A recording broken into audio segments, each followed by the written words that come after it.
Welcome to టీ9 news, welcome to morning news. నేను మీ విష్ణు. మొత్తానికి మార్నింగ్ న్యూస్ను ఆదరిస్తున్న ప్రతి ఒక్క ప్రేక్షకునికి ప్రతి ఒక్క కృతజ్ఞతలు. మొత్తానికి ప్రతి ఒక్కరూ టీ9 న్యూస్ని సబ్స్క్రైబ్ చేసుకొని మరింత మమ్మల్ని సపోర్ట్ చేయగలరని చెప్పేసి మనస్ఫూర్తిగా కోరుకుంటున్నాం. సో మార్నింగ్ న్యూస్లోకి వెళ్దాం రండి. తెలంగాణ రాష్ట్రంలో అందరికీ తెలిసినట్టుగా జరుగుతున్న కులగణన సర్వే, దీనికి చాలామంది కొంతమంది వ్యతిరేకిస్తున్నట్టుగా కొంతమంది ప్రచారాలు చేస్తున్నారు, కొంతమంది నెగిటివ్గా మాట్లాడడం స్టార్ట్ చేస్తున్నారు. ఎందుకంటే కులగణన జరగడం వల్లనే కులాలు ఎంతమంది ఉన్నాయి, ఎంతమంది ఎవరెవరు ఉన్నారు, ఎంతమంది అవుతున్నారు, సో వాళ్ళ ఓటు బ్యాంకింగ్ ఎంత పెరిగింది, ఇవన్నీ కూడా బయటికి తెలుస్తాయి. ఆ విధంగా అయితేనే కులగణన అనేది కరెక్ట్గా జరిగినట్టు. దాంతోపాటు కులగణన జరగడం వల్లనే రిజర్వేషన్లు కూడా రావడం జరుగుతుంది.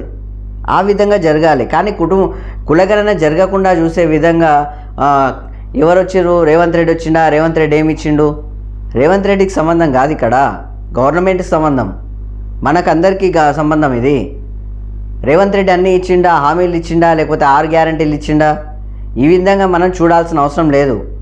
ఈ 6 గ్యారంటీలు కూడా ఇక్కడ ఉన్న ప్రజా సంక్షేమ పథకాలు కూడా అందరికీ అక్కేటట్టుగా ఉండాలి. ఆ విధంగా ఎవరికి చెందాలో వాళ్ళకే చెందాలి, ఎవరు అర్హులో వాళ్ళే తీసుకోవాలి. కానీ అందరూ తీసుకుంటే కూడా దాన్ని కరెక్ట్ కాదు కదా. చాలామంది మీరు చూస్తున్నారు, ప్రజా సంక్షేమ పథకాలు ఏవొచ్చినా కానీ అవి పేదలకు రావట్లేదు, అర్హులైన వాళ్ళకి రావట్లేదు. మీరు లాస్ట్ టైం బీఆర్ఎస్ పరిపాలన చూసిరు కదా, దళిత మంది కావాలంటే 30%, లేకపోతే ఇళ్ళ స్థలాలు కావాలంటే 30%, అట్లా డబ్బులు ఇచ్చే పొజిషన్లు మీకు ఏమైనా ఉన్నాయా? కొంతమంది పోతున్నారు కదా, మాకేమున్నాయని ఇచ్చిరాయా, 6 గ్యారెంటీలు ఇవ్వలేదు, మాకేం లేదు. 6 గ్యారెంటీలు అమలు కావడానికి ఆల్రెడీ జరుగుతున్నాయి. జరగడానికి కూడా 7 లక్షల కోట్ల అప్పు ఉంది. ఆ అప్పును ఏ విధంగా చూస్తున్నారో కూడా చూడొచ్చు. ఇక్కడ అప్పులు కడుతూ మిత్తులు కడుతూ ఈ యొక్క పరిపాలన సాగిస్తుంది నేటి ప్రభుత్వం. సో ప్రభుత్వానికి సహకరించడం వల్ల చాలా మంచిది. కొంతమంది ఆఫ్ నాలెడ్జ్ గాళ్ళు మాట్లాడే మాటలకు మీరు పడకండి, వాళ్ళ ఉచ్చులో పడకండి. ఎందుకంటే మీరు కరెక్ట్గా చెప్తేనే నాతో 1,00,000 రూపాయలు ఉన్నాయి, 1 కోటి రూపాయలు ఉన్నాయి, 2 కోట్లు ఉన్నాయి అనే విధంగా ఆలోచన చేయాల్సిన అవసరం లేదు. ఎవరికి ఏముంటే అదే రాయాల్సిన అవసరం కూడా ఉంటుంది. కొంతమంది ఉంటారు, పశువుల సంపద ఎంత పెరగాలనో కూడా అవసరం కదా. కొంతమంది ఇన్ని ఎడ్లున్నాయి, ఇంత ఆస్తుంది, ఇన్ని కథలున్నాయి కాదు, పశువుల సంపద కూడా అవసరమే. ప్రజా సంక్షేమ పథకాలలో ఈ యొక్క గొర్రెలు ఉన్నాయి, లేకపోతే బర్రెలు ఉన్నాయి, ఆ విధంగా వాళ్ళకు కూడా ఎవరు అర్హులో వాళ్ళకి ఇస్తే కూడా వాళ్ళు కూడా పెంచుతారు. వ్యవసాయదారులకు ఇవ్వచ్చు, కౌలుదారులకు ఇవ్వచ్చు. మీరు గత ప్రభుత్వం చేసిన లెక్కలు తెలుసు కదా, పెద్ద పెద్ద ఆసాములకు ఇచ్చిండ్రు రైతు బంధులు అవన్నీ. సో ఎవరికి ఎంత పొలం ఉంది, ఎవరెవరికి ఇచ్చే అర్హతలు ఉంటాయి, ఎవరెవరికి ఇవ్వాలి, ఆ విధంగా కూడా చూడాలి కదా.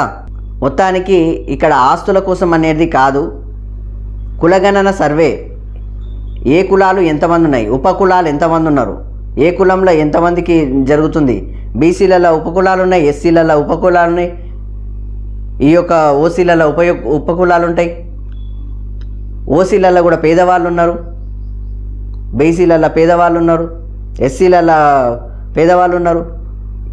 ఎవరు ఎక్కడున్నా ఏమున్నారని కాదు, ఇక్కడ ఎవరికి ఈ ప్రజా సంక్షేమ పథకాలు అందాలి, ఎవరు అర్హులు, ఆ విధంగా తెలియాలి. భూములు ఉంటాయి, ఇండ్లు ఉంటాయి, అన్నిటికన్నా ఉంటాయి. అతను 1,00,000 2 లక్షలు కడతాడు, 3 లక్షలు కడతాడు, అతనికి డబుల్ బెడ్రూమ్ శాంక్షన్ అవుతుంది. లేకపోతే అన్నిటికన్నా ఉంటాయి, వాడు 3 లక్షలు 4 లక్షలు ఇస్తాడు, అతనికి దళిత బంధు వస్తుంది, లేకపోతే బీసీ బంధు వస్తుంది, లేదా మైనార్టీ బంధు వస్తుంది. ఆ విధంగా నడుస్తాయి అన్ని కథలు. అది కరెక్టేనా అసలు? ఆ విధంగా మిమ్మల్ని కొంతమంది రేవంత్ రెడ్డి పంపిస్తూ వచ్చిరా మీరు? అంటే ప్రభుత్వం అంటే ఎవరు? ప్రజలు కాదా? ఇన్ని రోజుల తర్వాత కులగణన సర్వే అనేది మన లోపలికి మనకు భగవంతుని దయ వల్ల ఈ యొక్క ప్రభుత్వం ముందలు తీసుకొచ్చి రాహుల్ గాంధీ ఆదేశాల మేరకు, రాహుల్ గాంధీ సంకల్పం మేరకు ముందుకు వచ్చింది. ఆ విధంగానే దేశవ్యాప్తంగా కూడా కులగణన జరిగితే కూడా బాగుంటుంది. ఎందుకంటే ఎవరు అర్హులో ఎవరు అనర్హులో కూడా తెలుస్తుంది. మీకు తెలియదా? ఇప్పుడు కొంతమంది స్థానికంగా ఉన్న వాళ్ళు, కొంతమంది పేదవాళ్ళకే ఈ యొక్క ఉచ్చు ముగించేటట్లుగా కొంతమంది చెప్తారు. కానీ ఎవరు అర్హులు, ఎవరు చట్టసభల్లో ఉండాలి, మీకు అర్హత లేదా, మీకు విద్యా అర్హత లేదా? ప్రతి ఒక్కరు ఆధార్ కార్డు ఉన్న ప్రతి ఒక్కరికి అన్ని అర్హతలు సమానంగా ఉన్నాయి కదా. ప్రతి ఒక్కరు కూడా చట్టసభల్లోకి రావాలి కదా. ఆ అర్హతలు మీకు కూడా ఉన్నాయి కదా. మీరు సర్పంచులు కావచ్చు, వార్డు మెంబర్లు కావచ్చు, లేకపోతే ఎంపీటీసీ కావచ్చు, జెడ్పీటీసీలు కావచ్చు, కౌన్సిలర్ కావచ్చు, కార్పొరేటర్లు కావచ్చు, ఏదైనా కానీ చట్టసభల్లోకి రావాలంటే కూడా మీ అర్హత, మీ యొక్క సామాజిక వర్గం ఏందో తెలియాలి కదా, ఎవరికి ఎన్ని ఇవ్వాలో కూడా తెలియాలి కదా. ఆ విధంగా కులగణన సర్వే జరుగుతుంది కదా. సో సపోర్ట్ చేయడానికి ఏంటి ఇబ్బంది? కొంతమంది అంటున్నారు, అందరు కాదు, కొంతమందే, దానికి సంబంధించిన ప్రతిపక్షాలు కొంతమంది కూడా ఇబ్బంది పెడుతున్నారు. ఆస్తుల వల్ల ఇక్కడ ఇబ్బంది ఏమి ఉండదు. ఎవరు ఎన్నుంటే మీరు మాకు ట్రాక్టర్లు ఉన్నాయి, బండ్లు ఉన్నాయి, లేకపోతే ఇంకోటి ఉంది అంటే వాటికి సంబంధించిన అప్పు కూడా ఉండింటుంది కదా, అది కూడా చూపియండి, తప్పేముంది? ఇక్కడ లక్షల కోట్లు తిన్నోళ్ళు ఉన్నారు కదా, లక్షల కోట్లు ఉన్నోళ్ళు ఉన్నారు కదా, వాళ్ళే ఉంటున్నారు. మనం వాళ్ళకంటే చాలా తక్కువనే కదా. మరి అట్లా అనుకున్నప్పుడు ఆలోచన ఎందుకు చేస్తారు? సో భూమి ఉంది, మాకు పశువులు ఉన్నాయి, అవి ఉన్నాయి, ఇవి ఉన్నాయి అని చెప్పేసి ఆలోచన చేయకుండా వాటి పశు సంతతి కూడా పెరిగే దిశగా కూడా ఇక్కడ ప్రభుత్వం ఆలోచనలు చేస్తుంది. రైతుల సంతతి రైతులు కూడా ఇంకా పెరగాలి, వ్యవసాయం పెరగాలి, ఆ విధంగానే చేస్తుంది. ఇక్కడ చెరువులు వీటిని కబ్జాలు చేసేటోళ్ళు అలాంటి వాళ్ళను కూడా పండబెట్టి తొక్కుతుంది ఓ దిక్కు ప్రభుత్వం. మీకు ఆ విషయం తెలుసు కదా. ఇక్కడ పేదల మీద జరగట్లేదండి, పేదల మీద ఎవ్వరికి ఏ ఇబ్బంది జరగట్లేదు. కబ్జాదారులు, పనికిరానోళ్ళు వాళ్ళ మీద జరుగుతున్నాయి ఈ ఒత్తిడి. వాళ్ళే మీ మీద ఓలే జర పెద్ద మనుషులని మీరు అనుకుంటున్నారు, కానీ వాళ్ళు పెద్ద మనుషులు కాదు, దోపిడీదారులు.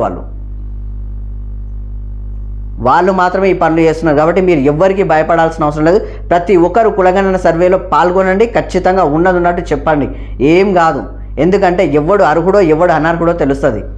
భూమి ఉండి ఉన్నోనికి రైతు బంధు పడాలనా పడకూడదా తెలుస్తుంది కదా. ఒకవేళ భూమి ఉన్నోడు అన్నిటికన్నా ఉన్నోడు కూడా భూమి లేదని రాపిచ్చిండు అనుకో, నువ్వు రాళ్ళు ఇచ్చినావు కాబట్టి మరి రాలేదని చెప్పేసి కూడా అంటారు. మరి ఆ తర్వాత మీ కర్మ అవుతుంది చూడండి. సో ఆస్తుల వివరాలు అన్నీ గోప్యంగానే పెడతామని చెప్పేసి ప్రభుత్వం చెప్పింది.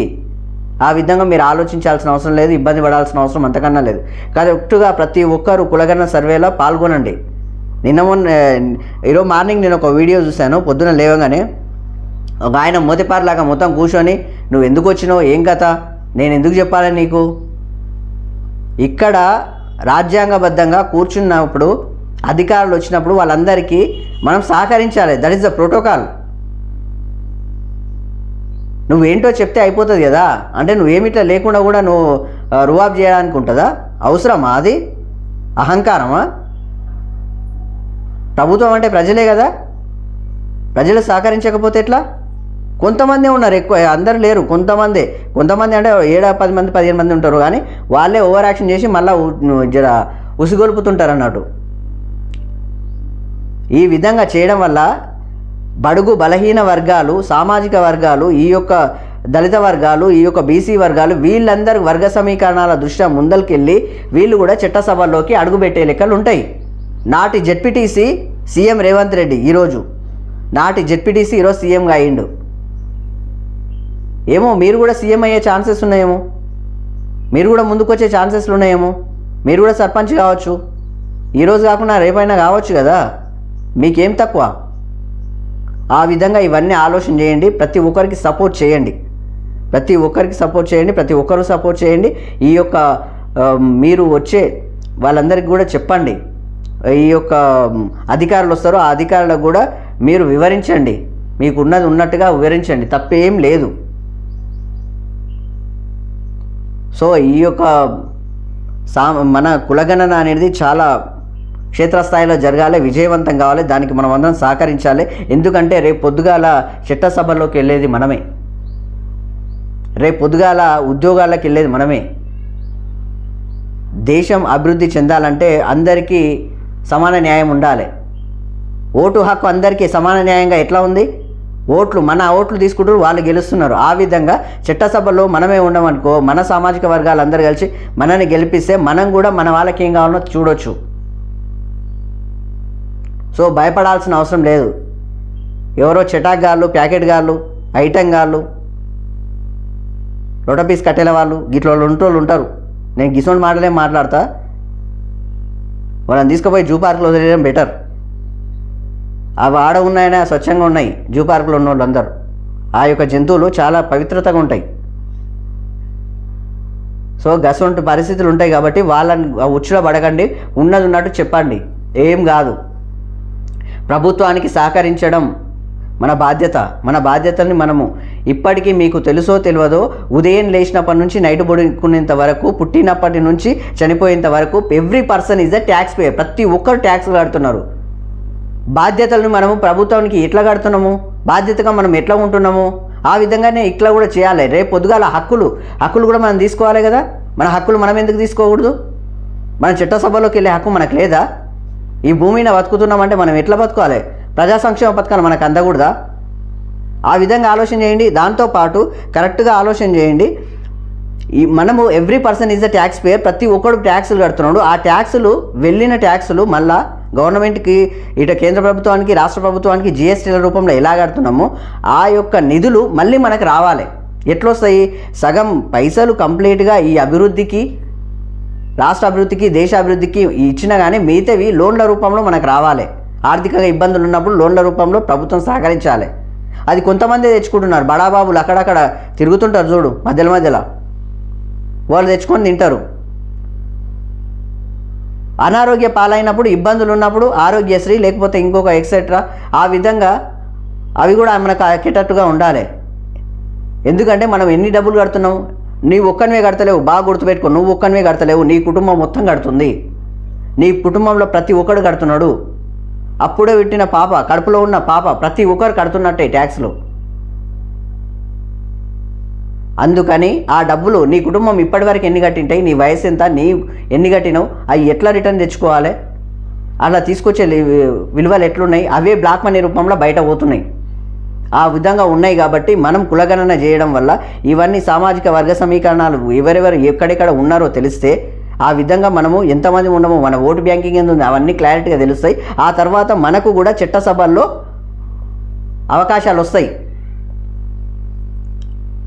ఇప్పటి వరకు ఒక బీసీ సీఎం లేడు. ఉమ్మడి తెలంగాణ, ఉమ్మడి తెలుగు రాష్ట్రాలకు, ఉమ్మడి ఆంధ్రప్రదేశ్కి ఎక్కడ లేరు. తెలంగాణకు లేరు, ఆంధ్రప్రదేశ్కి లేరు. సో మనం రావాలే కదా. మీరు బీసీలు రావాలంటే రావాలి. నేను దళితుడిని, నేనే చెప్తున్నా కదా. ప్రతి ఒక్కరు పార్టిసిపేట్ చేయండి, ప్రతి ఒక్కరు పాల్గొనండి, ధైర్యంగా చెప్పండి. ఎవరో చెటాగాలు చెప్పిన మాటలు అసలు నమ్మకండి దయచేసి. ఆ విధంగా కులగణన సర్వేలో అందరూ పాల్గొనాలని చెప్పేసి ప్రతి ఒక్క కుటుంబానికి వెళ్ళడం వల్ల ప్రతి ఒక్క అధికారికి కూడా మీరు సహకరించి చెప్పండి. అధికారులు కూడా మీరు ఇబ్బంది పడకండి దయచేసి, వాళ్ళకు అర్థమయ్యేటట్టుగా చెప్పండి. చాలామంది అంటున్నారు రేవంత్ రెడ్డి 6 గ్యారెంటీ ఇవ్వలేదు, కాంగ్రెస్ పార్టీ 6 గ్యారెంటీలు ఇవ్వలేదు, ఒక్కటొక్కటి అమలు చేస్తున్నారు. 7 లక్షల కోట్లు దండుకొని తిన్నారు అవతల. వాళ్ళు 7 లక్షల కోట్లు తిన్న తర్వాత వీళ్ళు ఆ అప్పులు కట్టుకుంటూ, అప్పులకు మిత్తులు కట్టుకుంటూ మళ్ళా ఈ యొక్క పరిపాలన సాగిస్తున్నారు. సో వాళ్లకు సహకరించడం మన ధర్మం, మనకు ధర్మం ఇది. ఆ విధంగానే ఉండాలి. నీ పొలం కబ్జా పెట్టిండా చూడండి. ప్రభుత్వం కబ్జా పెడతలేదు, కబ్జాదారులనే ఆట కట్టిస్తుంది ఈ ప్రభుత్వం. కబ్జాదారులనే రేపు పొద్దుగాల జిల్లాల వారీగా వస్తాయి ఇదే హైడ్రాలు. మళ్ళా చెరువులను కబ్జాలు పెడతారు. ఎక్కడ దొరికితే అక్కడ దోసుకున్నాడు తినడు. ఏమనంటే పెద్ద మనిషి అంటారు. వాడు పెద్ద మనిషి కాదు, మందిని ముంచే మనిషి, పనికిరానోడు. చేయనికి శాతగాక, కషం చేయనికి శాతగాక మంది మీద వాడి బతికేటోడు, వాడు పనికిరానోడు. అసొంటోళ్ళ పని కట్టిస్తున్నారు ఇక్కడ. సో యాజ్ ఇట్ ఈస్గా మీరు కూడా కులగణన సర్వేలో పాల్గొనండి. మీరు చట్టసభల్లోకి రావాలి, మీకు విద్యార్హత రావాలి, మీరు ముందుకు వెళ్ళాలి, మీరు కూడా ఉద్యోగాలు చేయాలి, మీరు అధికారులుగా ఉండాలి, మీరు ఈ రాజ్యాన్ని ఏలాలి, మీరు ఈ యొక్క దేశాన్ని అభివృద్ధిలో తీసుకెళ్ళాలి. ఆ విధంగా ఉండాలి. కాబట్టి మీరు ఖచ్చితంగా పార్టిసిపేట్ చేయాలి. మీరు ఖచ్చితంగా సక్సెస్ఫుల్గా వెళ్తారని చెప్పేసి ఆశిస్తూ నేను మీ విష్ణు. మొత్తానికి మార్నింగ్ న్యూస్లోకి వెళ్దాం రండి. వెలుగు దినపత్రిక చూసుకుందాం. అన్నింటిలోనూ లీడర్ అని చెప్పేసి మొత్తానికి తెలుగు లైఫ్ ఈ సంచికతో పాటు 4 పేజీల లైఫ్ సప్లిమెంట్ అందుకోండి అని చెప్పేసి వచ్చేసింది. ఈరోజు ఆదివారం కాబట్టి దానికి సంబంధించింది. దాంతోపాటు నాగారం భూదాన్ భూములు కేసు రీఓపెన్. ఎఫ్ఐఆర్లో ఐఏఎస్ అమోయ్ కుమార్ పేరు చేర్చే ఛాన్స్. మొత్తానికి ఐఏఎస్ ఆఫీసరు చుట్టుముట్టు మొత్తం ఉచ్చు బిగించింది. అందులో కూరుకుపోతున్నాడు. అన్యాయంగా బతికినోడు ఏదో ఒక రోజు ఖచ్చితంగా బయటపడతాడు. కానీ భూమి మీద బతికే వాళ్ళందరూ ఏదో రోజు ఇట్లాంటి చెడ్డ పేరు తెచ్చుకొని బతికితే దానివల్ల ఉపయోగం ఏముంటుందో నాకు తెలియదు. ఆస్తిపాస్తులు వస్తాయి కానీ పేరు మొత్తం సంకనాగిపోతాయి. ఈ మాత్రం క్లారిటీ లేదు వీళ్ళకు. దరిద్రానికి ఏం సంపాదించి వెనకాల వేసుకొని పోతావు. బట్టలు లేకుండా గాలబెడతారు, బట్టలు లేకుండా పూడుస్తారు. ఉట్టి చేతులతో వచ్చినావు, ఉట్టి చేతులతో పోవని ఏందో సంపాదించి పెట్టిపోతున్నావు అన్నట్టు. సివిల్ నేచర్ పేరిట గతేడాది కేసు క్లోజ్, మళ్ళీ దర్యాప్తు జరపాలని చెప్పేసి డీజీపీకి ఈడీ సూచన. ఇలాంటి కేసులన్నీ రీఓపెన్ చేయాలని రాచకొండ సిపికి డీజీపీ ఆదేశం అని చెప్పేసి ఇక్కడ వార్త. మొత్తానికి మళ్ళా వీళ్ళు ఒక్కవేళ అన్యాయాలు చేయకపోతే ఈ కేసులల్లో మళ్ళీ ఎందుకు పడతారు, మళ్ళీ కేసులు కూడా రీఓపెన్ అవుతుంది. అంటే ఎంత దొబ్బితే అంత బయటికి వెళ్తున్నాయి వీళ్ళు చేసిన అక్రమాలు. ఆ విధంగా మొత్తానికి అమోయ్ కుమార్కు ఉచ్చు బిగించుకుపోయింది.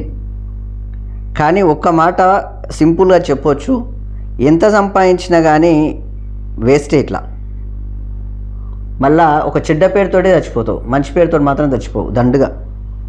నిజం ఏంటో తెలిస్తే కరెక్ట్గా గుర్తుపెట్టుకోండి, ధర్మానికి భగవంతుడు తోడుంటాడు. ఛాన్సులు చాలాసార్లు ఇస్తారు. కురుక్షేత్ర సంగ్రామం జరిగే ముందల శ్రీకృష్ణ భగవానుడు మంతనాలు జరపడానికి కౌరవుల వైపు చాలాసార్లు వెళ్ళి వచ్చాడు, మాట్లాడాడు, మంతనాలు జరిపాడు. వినకపోతే డైరెక్ట్ రణరంగమే నడిచింది కురుక్షేత్ర సంగ్రామం.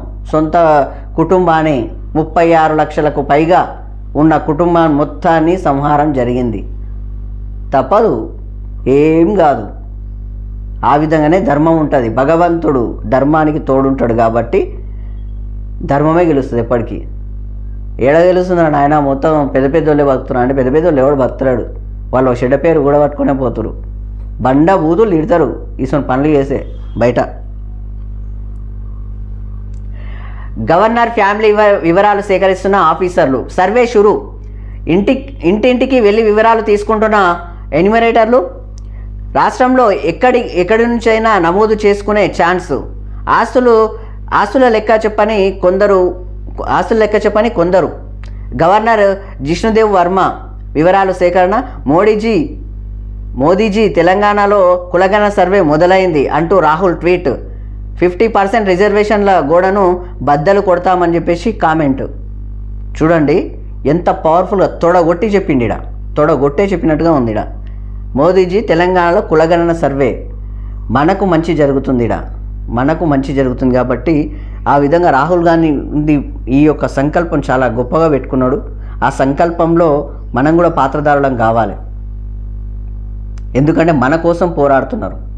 మనం కూడా సక్సెస్ కావాలంటే, మనం సక్సెస్ కావడానికి వాళ్ళు పోరాడుతున్నప్పుడు మనం కూడా పోరాడితే ఎట్లుంటుంది? సామాన్యులందరూ కలిసి పోరాడితే స్వతంత్రం వచ్చింది, సామాన్యులందరూ కలిసి పోరాడితే తెలంగాణ రాష్ట్రం వచ్చింది. సామాన్యులందరూ కలిసి దద్దరిల్లేటట్లుగా ఓట్లేస్తే ప్రభుత్వాలు కుప్పగూలిపోయినాయి. అక్కడ తెలంగాణ కావచ్చు, ఇక్కడ తెలంగాణ కావచ్చు, అక్కడ ఆంధ్రప్రదేశ్ కావచ్చు. ఎట్లా చూడండి, బద్దలు కొట్టేసారు. అట్లా ఉండే పవర్ అన్నట్టు. ఆ పవరే ఇక్కడ మనం చూపించుకోవాల్సిన పరిస్థితి వచ్చింది. మనం కూడా చట్టసభల్లోకి వెళ్తాము. మనం కూడా ఒక ఉద్యోగాలు లేకపోతే వివిధ రంగాల్లో మనం కూడా ముందరికెళ్ళి మనం కూడా అన్నిటికన్నీ దక్కించుకుంటాం. ఆ విధంగా రావాలంటే మనము ఈ యొక్క కీలకంగా వచ్చిన ఈ మార్పు కోసం మనం కూడా ముందుకు రావాలి. మన ఈ పగ్గాలు పట్టుకొని కూడా నిలబడాలంటే ఖచ్చితంగా ఆ బండిని ఒకసారి తోయాలి, తప్పదు, పరిగెత్తాలి. ఆ విధంగా మొత్తానికి గవర్నర్ రాష్ట్రానికి మొట్టమొదటి పౌరుడు, ఆయననే ఇచ్చిండు. సో మనం కూడా ఇవ్వాల్సిందే కాబట్టి ఖచ్చితంగా ఇవ్వాలి. నేను కూడా నిన్ననే ఇవ్వడం జరిగింది. సో ఖచ్చితంగా అందరూ కూడా సహకరించాలని చెప్పేసి రిక్వెస్ట్ ప్రజలందరికీ. ఎందుకంటే ప్రజల్ని మించిన తోపులు ఎవరు లేడు ఇక్కడ. ప్రజల్ని మించిన తోపులే లేరు ఇక్కడ. నీకు నువ్వే తోపు. నిన్ను అడ్డం పెట్టుకొని ఆ కొడుకులు బతుకుతురు. దరిద్రం పడపాలి అలాగే. ఇక ఏం పని చెప్పాలంటే దున్నపోతులు కష్టం చేయడానికి శాతగాక నీ కష్టం మీద వాళ్ళు బతుకుతున్నారు చూడు. కాబట్టి నువ్వు ఖచ్చితంగా ఇప్పుడు నువ్వు బయటకు వచ్చినావు అనుకో, నీ కష్టం విలువ నీకు తెలుస్తుంది, నీ కష్టం విలువ నీకు వస్తుంది. ముంబైలో ఎన్నికల ప్రచారం చేస్తున్న సీఎం రేవంత్ రెడ్డి అని చెప్పేసి ఇక్కడ మోదీ అబద్ధాలు మానుకో, నిజాలు చెప్పేందుకే మహారాష్ట్రకు వచ్చిన అని చెప్పేసి సీఎం రేవంత్ రెడ్డి అంటున్నాడు. 25 రోజుల్లో 17,869 కోట్ల రుణాలు మాఫీ. అనుమానాలు ఉంటే ఆధారాలతో చెప్పేందుకు రెడీ. 10 నెలల్లో 50,000 ఉద్యోగాలు భర్తీ చేసినాం. మేము గ్యారంటీలు అమలు చేస్తుంటే బీజేపీ తప్పుడు ప్రచారం. మహారాష్ట్ర రైతులను కేంద్రం ముంచింది. అదానీ అంబానీ మేలు కోసం నల్ల చట్టాలు తేవాలనుకున్నారు. అదానీ అంబానీ మేలు కోసం నల్ల చట్టాలు తేవాలనుకున్నారు. అదానికి మోదీ పైసలు ఇస్తుంటే తాము అదానీ జేబులోంచి గుంజుతున్నామని వ్యాఖ్య. ఆ విధంగానే అదానీ అంబానీ అలా బడాబాబులను చూసుకొని ఏమొస్తా చెప్పు. ఇంతమంది మోదీ గారికి ఈ తెలంగాణ, ఈ ఆంధ్రప్రదేశ్, ఈ స్వతంత్ర భారతదేశం హిందువులు మొత్తము చాలా గ్రేట్నెస్గా పోలుస్తారు. సో పేదల పక్షాన కూడా అలాగే మీరు ఉన్నారంటే, ఈ యొక్క అగ్రవర్ణాలకు కాకుండా మీరు పేదల పక్షాన ఉండి పేదలకు న్యాయం చేసినంటే equal to you are the God. భగవంతునితో పోలుస్తారు ఈ యొక్క స్వతంత్ర భారతీయులు మొత్తం. ఎందుకంటే హిందువులకు ప్రయారిటీ ఎక్కువ ఇచ్చినట్టుగా మిమ్మల్ని ఎక్కువ కొలుస్తున్నారు. ఈ అదానీ అంబానీలను వాళ్ళకి ఎంత ఇంపార్టెన్స్ ఇస్తున్నారో అందులోకెళ్ళి 10% ఇక్కడ మీరు పేద ప్రజల మీద పెట్టినా కానీ ఈ మిమ్మల్ని మాత్రము లైఫ్ టైం మర్చిపోరు. లైఫ్ టైం కాదు, చరిత్ర గుర్తుపెట్టుకుంటుంది మిమ్మల్ని. ఆ విధంగా ఉండాలని చెప్పేసి మోదీ గారికి ప్రత్యేక రిక్వెస్ట్ చేస్తున్నాం మేము కూడా. మొత్తానికి నిన్న మహారాష్ట్రలో సీఎం రేవంత్ రెడ్డి అక్కడ ప్రచారం చేయడానికి వెళ్ళారు. సో ఆ విధంగా ఇక్కడ వ్యాఖ్యలు చేయడం జరిగిందన్నట్టు. మొత్తానికి నిన్న ఇప్పుడు నెక్స్ట్ కేసీఆర్ వార్త వస్తుంది, అప్పుడు చదువు. కాంగ్రెస్ పాలిత రాష్ట్రాలన్నీ ఆ ఫ్యామిలీకి ఏటీఎంలు. రాహుల్ గాంధీపై ప్రధాని మోదీ పరోక్ష ఆరోపణలు. ప్రధాని మోదీ పరోక్ష ఆరోపణలు అంటే ఈ యొక్క కాంగ్రెస్ పాలిత రాష్ట్రాలు అని చెప్పేసి ఏటీఎంలుగా ఇస్తున్నట్టు. ఏటీఎంలుగా ఎవరున్నారో ఒకసారి ఆలోచించండి. గతంలో బీఆర్ఎస్ పార్టీ పరిపాలన చేస్తున్నప్పుడు ఈ యొక్క వీళ్ళ ఎలక్టరల్ బాండ్లు మీరు చెక్ చేసుకోవచ్చు. గత న్యూస్లన్నీ మీరు ఒకసారి చెక్ చేయండి. బీజేపీ ఎలక్టరల్ బాండ్ల విషయంలో ఎన్ని పైసలు ఉన్నాయి, వాళ్ళతోటి నిధులు ఎన్ని ఉన్నాయి, ఎన్ని వచ్చినాయి వాళ్ళకు ఫండ్స్, అన్ని ఫండ్స్ ఎక్కడ పోయినాయి, ఆ పైసలన్నీ అన్ని వేల కోట్లు లక్షల కోట్లు ఉన్నాయి కదా వాళ్ళ దగ్గర. మరి ఎక్కడ పోతున్నాయి ఆ పైసలు? పార్టీ ఫండ్ గంతగానం పెట్టుకున్నారట. ఆ పార్టీ ఫండ్ తీస్తే ఇక్కడ పేదలు మొత్తం బతుకుతారుగా కడుపు నిండా తిని. యథార్థంగా ఏటీఎంలుగా మారిండ్రు చెప్పండి. ఈడీ, సిబిఐ, ఐటీ ఇవన్నీ వాళ్ళ చేతిలో పెట్టుకున్నారు. బ్రహ్మాస్త్రాలే వాళ్ళతో ఉన్నాయి. బ్రహ్మాస్త్రాలు కాదు, ఒక రామబాణం, ఒక బ్రహ్మాస్త్రం. చూడండి మీరే, అలాంటి అస్త్రాలు ఉన్నాయి. ఇలాంటి పని చేసుకుంటే కూడా కరెక్ట్ కాదు. ఎవరెవరో ఇక అసలైన వ్యక్తి దిగుతాడు సుదర్శన చక్రం పట్టుకొని, దాన్ని మించిన ఆయుధం ఇంకెక్కడ లేదు. ఆ ఆయుధం పట్టుకున్న వాళ్ళు దిగినంటే మళ్ళీ ఈ అస్త్రాలు మొత్తం పోతాయి. ఆ విధంగా కూడా ఉంటుంది చూడండి. మరి ఆ విధంగా ఎలక్టోరల్ బాండ్ల విషయంలో మీకు ఈ మెగా కంపెనీ మీకు ఎన్ని పైసలు ఇచ్చిందో తెలియదా? కాళేశ్వరం కుంగిపోతుంటే మాట్లాడకుండా ఉన్నది మీరు కదా. డ్యామ్ సేఫ్టీ అథారిటీ అప్పుడు సెంట్రల్ నుంచి అక్కడ నుంచి పర్మిషన్ ఉన్నది కదా. కుంగిపోయినప్పుడు ఏం చేసింది ఆ డ్యామ్ సేఫ్టీ అథారిటీ? వాళ్ళకి తెలియకుండా ఎందుకు జరిగింది? ఇప్పుడు వచ్చి మళ్ళీ వెలికి తీస్తున్నారు కదా అన్నీ. మళ్ళీ ఆ డ్యామ్ సేఫ్టీ అథారిటీ అప్పుడు కూడా కరెక్ట్గా చెప్పినప్పుడు ఎందుకు వినలేరు ఇక్కడున్న రాష్ట్ర నేతలు? రాష్ట్రంలో మొత్తం దోచుకుతుంటుంటే ఎందుకు ఊకున్నారు? విద్యార్థుల భవిష్యత్తులు నాశనం చేసినప్పుడు ఎందుకు మాట్లాడలేరు? నిరుద్యోగుల భవిష్యత్తును నాశనం చేసినప్పుడు ఎందుకు మాట్లాడలేరు? 10 ఏళ్ళు పరిపాలన చేసేది కదా. బీఆర్ఎస్ పరిపాలన కావచ్చు, బీజేపీ పరిపాలన కావచ్చు, 10 ఏళ్ళు తిన్నారు కదా. మరి ఎక్కడ పోయినాయి అవన్నీ? ప్రతి దాంట్లో స్కామ్లే ఉన్నాయి కదా. మోడీ గారు ఇచ్చిన ఇండ్లు ఎక్కడెక్కడ ఉన్నాయి మీరే చూడండి, ఎక్కడ లేవు. మోడీ గారికి నేనే ఇస్తా అని చెప్పేసి ఉన్న కేసీఆర్ ఎక్కడైంది? మన ఫండ్స్ కూడా మనకు తీసుకురాలేదబ్బా, మన నిధులు కూడా మనకు తీసుకురాలేదబ్బా. ఇప్పుడు సీఎం పోయి అడుక్కుంటున్నాడు, అయ్యా నువ్వే పెద్దనవు అబ్బా, పుణ్యం వస్తుంది, మా పైసలు మాకు జరగ ఇవన్నీ కట్టుకుంటాం, మేము కూడా డెవలప్ చేసుకుంటాం. ధర్మంగా పోయిండు కదా, తప్పేముంది అక్కడ? మహారాష్ట్ర ఎన్నికల కోసం తెలంగాణ కర్ణాటక నుంచి డబ్బులు లిక్కర్ బిజినెస్లో 700 కోట్లు కొల్లగొట్టి ఇక్కడికి తరలించారు. లిక్కర్ బిజినెస్లో ఈ లిక్కర్ స్కామ్లో కూడా ఏమంటారు, ఎవరెవరు ఏం చేసిరు అనేది, ఎవరిని కాపాడుకున్నారు అనేది ప్రజలకు కూడా తెలుస్తుంది. ప్రజలు కూడా మరీ అంత దద్దమ్మలు కాదు, మరీ అంత ఎదవలు గారు. ఎందుకంటే వాళ్ళందరూ అన్నీ గమనిస్తున్నారు.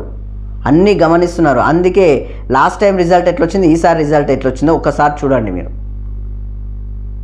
ఎట్లొచ్చిందో మీరే చూడండి. ఎక్కడ పోయినా అని స్కామ్లు, నాసిరకం, ఎక్కడ ఎన్ని బ్రిడ్జులు కూలిపోలేవు చెప్పండి మీరు కట్టినాయి.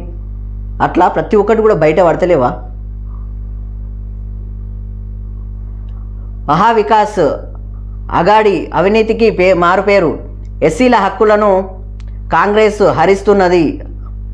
ఆ నేతలు అంబేద్కర్ పంచతీర్థను ఎప్పుడైనా సందర్శించారా? వారి బారి నుంచి మహారాష్ట్రను కాపాడుతా.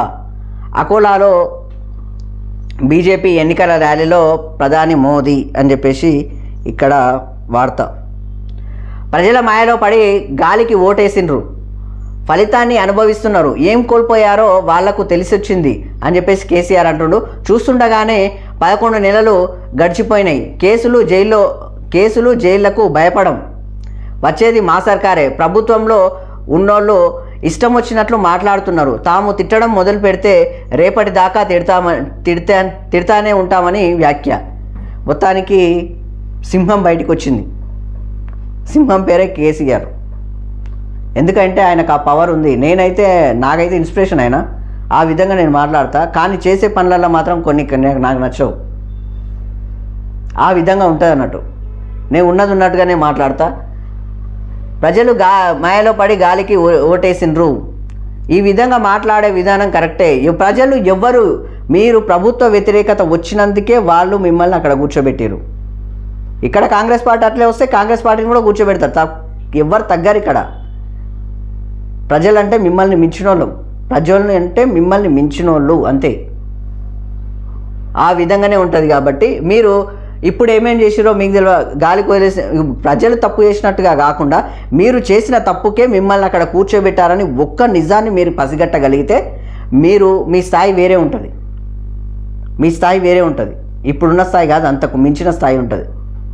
మీరు ఆ యొక్క ప్రభుత్వ వ్యతిరేకతతోటే కాంగ్రెస్ పార్టీకి, మీకు తెలుసో తెలియదో, గత 2 సంవత్సరాల కింద డిపాజిట్లు కూడా లేవు. మీకు తెలుసు ఆల్రెడీ కాంగ్రెస్ పార్టీకి గత మునుగోడు ఎన్నికల టైంలో కావచ్చు, దుబ్బాక కావచ్చు, హుజురాబాద్ కావచ్చు, ఆ టైంలో డిపాజిట్లు కూడా లేవు, కంప్లీట్గా లేకున్నాయి.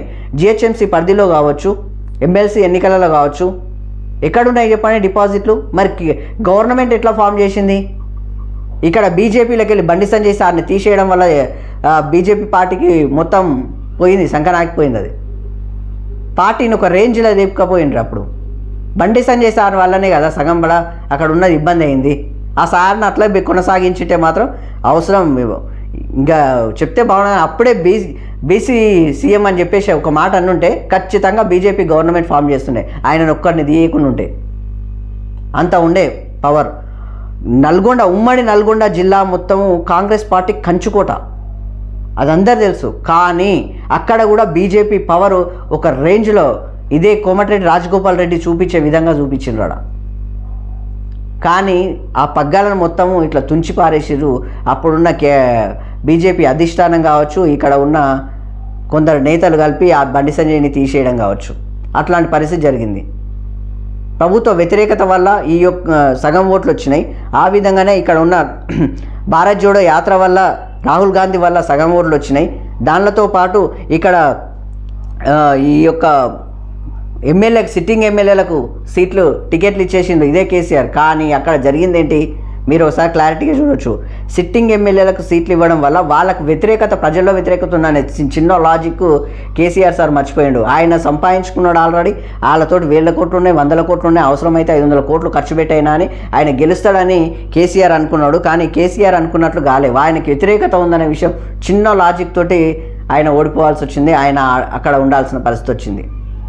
ఎందుకంటే గతంలో ఉన్న బీఆర్ఎస్ నేతలు ఆ విధంగా ఉన్నారు కాబట్టి, అక్కడ ఉన్న పాలకులు ఆ విధంగా ఉన్నారు కాబట్టి ఆ పరిస్థితి జరిగింది.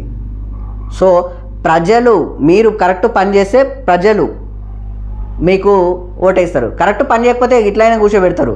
ప్రజలు మాయలో పడి గాలికి ఓటేసిండ్రు, ఇది కాదు. మీరు కరెక్ట్ పని చేయనందుకే వాళ్ళకు ఓటేయాల్సి వచ్చింది. ఇది అసలు లాజిక్. ఇది గుర్తుపెట్టుకుంటే బాగుంటుంది. ఆ విధంగానే మహారాష్ట్రకి ఎన్నిసార్లు వచ్చారు సార్ మీరు, కేసీఆర్ గారు? మీకు తెలుసు కదా, వరంగల్లో వరదలు వచ్చి నాశనం అవుతుంటే మహారాష్ట్ర కోలేదా? ట్రిప్పులు వేసి వచ్చారు. అక్కడ కూడా మేము బీఆర్ఎస్ అని చెప్పేసి బీఆర్ఎస్ పార్టీ పెట్టేసి బీఆర్ఎస్ని జాతీయ పార్టీ వేసేసి మొత్తం ఒక రేంజ్లో వెళ్ళారు కదా. మరి ఎక్కడ పోయింది? మరి ఇప్పుడు ఎన్నికలు ఉన్నాయి, అక్కడ పోటీ చేయరా? కర్ణాటకలో పోటీ చేయకపోతే, ఆంధ్రప్రదేశ్లో పోటీ చేయకపోతే, జమ్మూ కాశ్మీర్లో పోటీ చేయకపోతే, హర్యానాలో పోటీ చేయకపోతే, ఎక్కడ పోటీ చేయకపోతే జాతీయ పార్టీ ఎందుకు? What is the BRS? BRS అంటే ఏంది? జాతీయ పార్టీ అన్నారు కదా, మరి పోటీ ఏం జాతీయ పార్టీ ఎందుకు? తెలంగాణలో కూడా ఇబ్బంది మరి ఇప్పుడన్నా కదలాలి కదా, మహారాష్ట్రలో పోటీ చేయొచ్చు కదా. మరి ఒకసారి మీకు మీ ఆలోచన ఉంటే చాలు. టీఆర్ఎస్ అనేది ఒక తెలంగాణకు గుండెకాయ లాగానే ఉండే, ఆ గుండెకాయని కాస్త కోసేసి పారేసినట్టు చేసేసిరు అక్కడ. ఈ విధంగా కేసీఆర్ బయటికి రావడం జరిగింది. కేసీఆర్ ఇంకా బయటికి వచ్చిందంటే మాత్రము ఇప్పుడైనా కానీ ఈ ప్రజా సంక్షేమ పథకాలు కావచ్చు, ఈ యొక్క కాంగ్రెస్ పార్టీ పరిపాలన కావచ్చు, మీరు నిలదీస్తూనే ఉండండి. మీరు నెక్స్ట్ టైం కంపల్సరీ మీరు గవర్నమెంట్ ఫామ్ చేయొచ్చు. ఎందుకంటే కంపల్సరీగా మీ యొక్క నడవడిక, మీ యొక్క వ్యూహాలు, మీ యొక్క రచన శైలి, మీ యొక్క రాజకీయాలు ఆ విధంగా ఉంటాయి కాబట్టి, మీరంటే గౌరవం ఉంది, మీ యొక్క ఉద్యమ నేత కాబట్టి మీరు కంపల్సరీ ముందుకు వస్తే మాత్రం సక్సెస్ వస్తుంది. కానీ వీలైనంత వరకు ఆ పగ్గాలు మీరే పట్టుకోండి. పగ్గాలు మీరు పట్టుకుంటేనే పని అవుతుంది, లేకపోతే కాదు ఇక. ఎందుకంటే మీరు తెలుసో తెలియదు సార్, దయచేసి మీరు ఒక మాట కూడా చెప్పారు నిన్న ఆల్రెడీ, అందరు బయటికి వెళ్ళండి అని చెప్పేసి. ఎవరు బయటికి వెళ్తారు సార్? కేటీఆర్, హరీష్ రావు సార్ ఇద్దరే బయటికి వెళ్ళారు. మీతో ఎవరు లేరు, ఏదో ఉన్నారన్నట్టే ఉన్నారు మీతోళ్ళు. అది కూడా ఇద్దరు ముగ్గురే, మీతో ఎవ్వరు లేరు. చూడండి, వాళ్ళ వెనకాల వచ్చి పక్కన కూర్చోనికి మాత్రము మహబూబ్ నగర్ నుంచి శ్రీనివాస్ గౌడ్ ఉన్నాడు, ఇక్కడ తలసాని సీనాన్ ఉన్నాడు, ఈ పక్కన పోతే సబితా మేడం ఉంది. ఆ విధంగా ఇద్దరు ముగ్గురే ఉంటారు, మీతో ఎవరు ఉంటలేరు చూడండి. సో దాని మీద కూడా మీరు కొంచెం ఫోకస్ పెడితే బాగుంటుంది.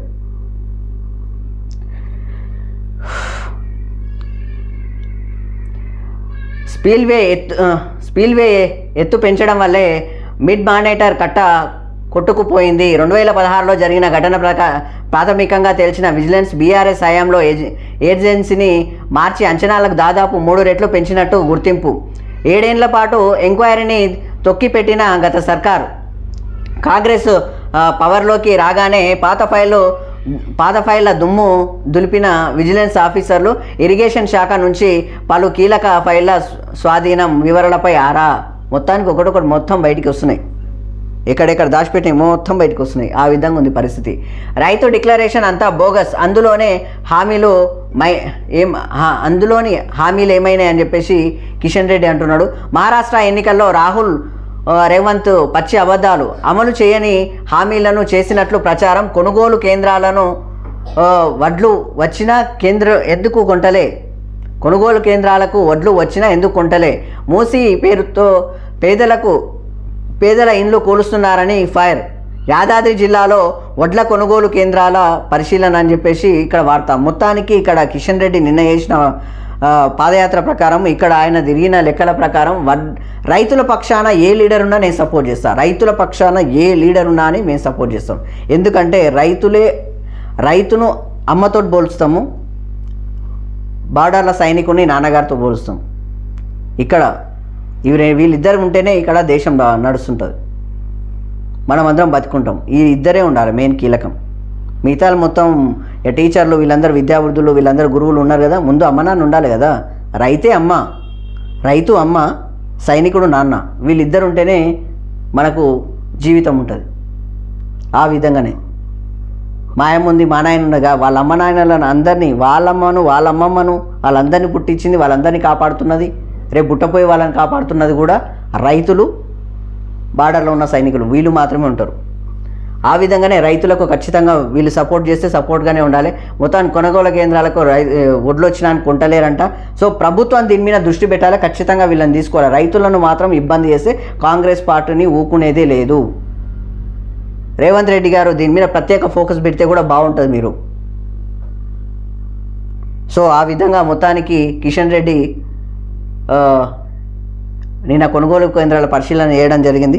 ఆ విధంగా బీజేపీ పార్టీ, బీఆర్ఎస్ పార్టీ అందరూ కూడా బయటికి వెళ్తే కూడా కాంగ్రెస్ పార్టీ అన్నీ పక్కా అమలు చేసే దిశ కూడా ముందరికి వెళ్తుంది. సో దాని మీద ఫోకస్ పెడితే బాగుంటుందని రిక్వెస్ట్ చేస్తున్నాం. స్వాగతం సుస్వాగతం. మొత్తానికి కురుమూర్తి స్వామి బ్రహ్మోత్సవాలకు ఉమ్మడి పాలమూరు జిల్లా బిడ్డగా ఒక రకంగా సీఎం రేవంత్ రెడ్డి ఉన్నాడు కాబట్టి మొత్తానికి పాలమూరులో కురుమూర్తి ఇక్కడ వెళ్తున్నట్టుగానే సీఎం రేవంత్ రెడ్డి ఈ యొక్క దేవాలయాన్ని కూడా డెవలప్ చేస్తే కూడా బాగుంటుంది. ఎందుకంటే ఇవి పుణ్యక్షేత్రాలు, ఆ పుణ్యక్షేత్రాలను కూడా జర అక్కడ అన్ని ఫెసిలిటీస్ ఏర్పాటు చేస్తే కూడా బాగుంటుంది. ఇది డెవలప్ చేస్తే ఇంకా బాగుంటుంది. రేవంత్ రెడ్డి గారికి ప్రత్యేక రిక్వెస్ట్, ఉమ్మడి మహబూబ్నగర్ జిల్లాని తొందర డెవలప్ చేయాలని చెప్పేసి రిక్వెస్ట్ చేస్తున్నాం T9 న్యూస్ తరపున. ఎందుకంటే నేను కూడా పాలమూరు బిడ్డాను కాబట్టి. వెలుగు దినపత్రిక చూస్తున్నాం.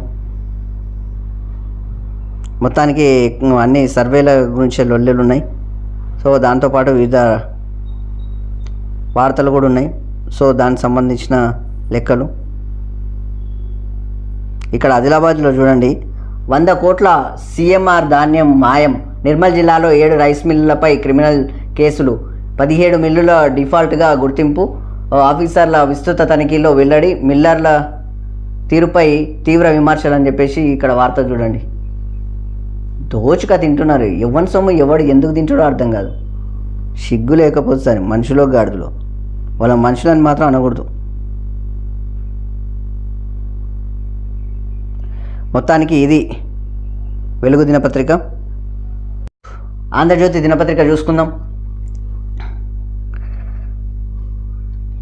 No marriage no sex. కమలను కాదని ట్రంప్ను గెలిపించినందుకు అమెరికాలో పురుషులపై మహిళల గుస్సా. దక్షిణ కొరియా మహిళల ఉద్యమం స్ఫూర్తితో అని చెప్పేసి మొత్తానికి మహిళలు అక్కడ ఈ పరిస్థితి ఎందుకు వస్తుంది అంటే మహిళలు ఇక బెడ్రూమ్లో కూడా రాణిస్తలేరంట. అట్లాంటి పరిస్థితి వచ్చింది. ఎందుకంటే కమలను గెలిపియనందుకు వాళ్ళందరూ కలిసి కష్టపడి మహిళలు కూడా తనలాడారు కదా. ఎందుకంటే అక్కడ ఇప్పటి వరకు అమెరికా అధ్యక్షత పదవి ఏ మహిళ లేదు. సో అందరు పురుషాధిక్యమే ఉంది కాబట్టి వాళ్ళ కోపం వచ్చింది. ఆడవాళ్ళ కోపం వస్తే సినిమా ఇంకోలాకుంటుంది, ఆ విధంగా ఉంటుంది. కాబట్టి మొత్తానికి నో మ్యారేజ్ నో సెక్స్ అన్నట్టుగా వాళ్ళను దూరం పెడతారు పురుషులను. ఆ విధంగా అమెరికా పరిస్థితి. ఫ్యాటీ లివర్ నేటి కిల్లర్. ఫ్యాటీ లివర్ నేటి కిల్లర్. PNPLA 3 జన్యువుతో భారీగా పెరుగుతున్న ఫ్యాటీ లివర్ కేసులో దేశంలో 30 నుంచి 40 కోట్ల మంది బాధితులు. మద్యం, శారీరక శ్రమ లేని కారణాలే రాబోయే 2-3 ఏళ్లలో ఇదే ప్రధాన జబ్బు అని చెప్పేసి ఇక్కడ వార్త. మొత్తానికి లివర్కు సంబంధించిన యొక్క జబ్బులు వస్తున్నాయంటే ఫ్యాటీ లివర్ పరిస్థితి. ఎందుకంటే పని చేయకుండా కూర్చునేది ఒక లెక్క అయితే దాంతోపాటు మందు తాగడం వల్ల, లిక్కర్ తాగడం వల్ల దానివల్ల కూడా వస్తున్నాయంట. కొంచెం దాని మీద మీరు కొంచెం జాగ్రత్తగా ఉంటే కూడా బాగుంటుంది. మొత్తానికి ఇది వార్త. రష్యాలో శృంగార మంత్రిత్వ శాఖ.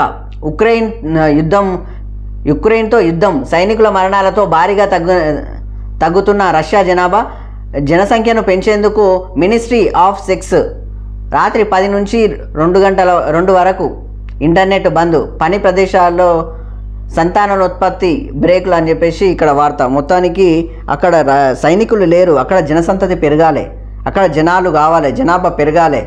ఫ్యూచర్ ఏమంటే దేశం డెవలప్ కావాలంటే అక్కడ జనాభా ఉండాలి కదా. జనాభా వల్లనే మన ఎకనామికల్గా దేశం డెవలప్ అవుతుంది కదా. అన్ని రంగాల్లో ఉండాలి కదా, జనాలే లేకుండా. దేశం అంటే మట్టి కాదో, దేశం అంటే మనుషులే. అంటే దేశంలో మనుషులే లేకపోతే ఎట్లా? సైనికులు చనిపోవడం వల్ల అక్కడ ఇబ్బంది అయ్యే వరకల్లా ఈ యొక్క తల్లిదండ్రులకు అక్కడ ఉన్న వాళ్లకు జనాభాను పెంచడానికి ఒక శృంగార మంత్రిత్వ శాఖ కూడా ఏర్పాటు చేసి దానికి సంబంధించి రాత్రి 10 గంటల నుంచి 2 వరకు ఇంటర్నెట్ కూడా బంద్ చేసి. ఎందుకంటే ఆ టైంలో ఎక్కువ దానిల మీద ఏమంటారు, ఫోన్ల మీద ఎక్కువ అట్లా ఉన్నట్లు ఉంటారు కాబట్టి. సో శృంగారానికి అంటే ఈ యొక్క ఉత్పత్తికి ఈ యొక్క దానికోసం అని చెప్పేసి ఎక్కువ టైం కేటాయించి పిల్లల్ని కనాలని చెప్పేసి ప్రత్యేక ఫోకస్ పెట్టినట్టుగా ఇక్కడ వార్త.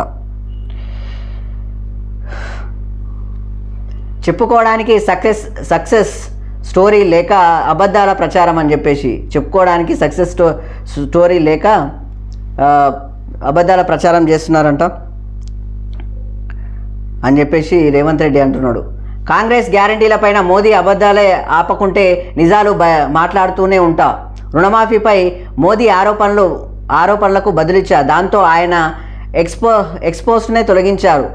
జాతీయ జనగణనలో కులగణన చేర్చాల్సిందే. రాష్ట్రంలో పూర్తి చేసి మోదీని సవాల్ చేస్తాం. వీరుల గడ్డ మహారాష్ట్రలో గుజరాత్ గులాంల వీరులగడ్డ మహారాష్ట్రలో గుజరాత్ గులాంలా అని చెప్పేసి డీకే శుక్లతో కలిసి ముంబైలో CM Revanth Reddy press meet పెట్టిన బీజేపీ ప్రచారానికి కౌంటర్ ఇచ్చిండు. సో దానికి సంబంధించిన వార్త. రాష్ట్రాలకును ఏటీఎంలా చేసుకున్నారు, వనరులను దోపిడీ చేస్తున్నారు, మహావికాస్ అగాడి కూటమి అవినీతికి పరాకాష్ట, మహారాష్ట్రను ఏటీఎం కానివ్వమని కాంగ్రెస్పై ప్రధాని నరేంద్ర మోడీ నిప్పులు చెరిగిందంట. మొత్తానికైతే అక్కడ ప్రచారాలు ఉన్నాయి కాబట్టి దానికి సంబంధించిన మాటలు డైలాగులు మొత్తం ఇక ఉంటాయి అన్నాడు. సినిమా డైలాగులను సినిమా రైటర్లు పనికిరారు ఈ రాజకీయ నాయకుల కింద. వాళ్ళు రాసే డైలాగులు అట్లుంటాయి, వాళ్ళు చెప్పే డైలాగులు అట్లుంటాయి, దద్దరిల్లిపోతాయి అంతే, అట్లుంటాయి కథ. 14 నుంచి ప్రజా విజయోత్సవాలు డిసెంబర్ 9 వరకు 26 రోజుల పాటు నిర్వహణ. ప్రభుత్వం ఏర్పడి ఏడాది పూర్తయినందున అంటున్నాడు బట్టి విక్రమార్క అంటున్నాడు.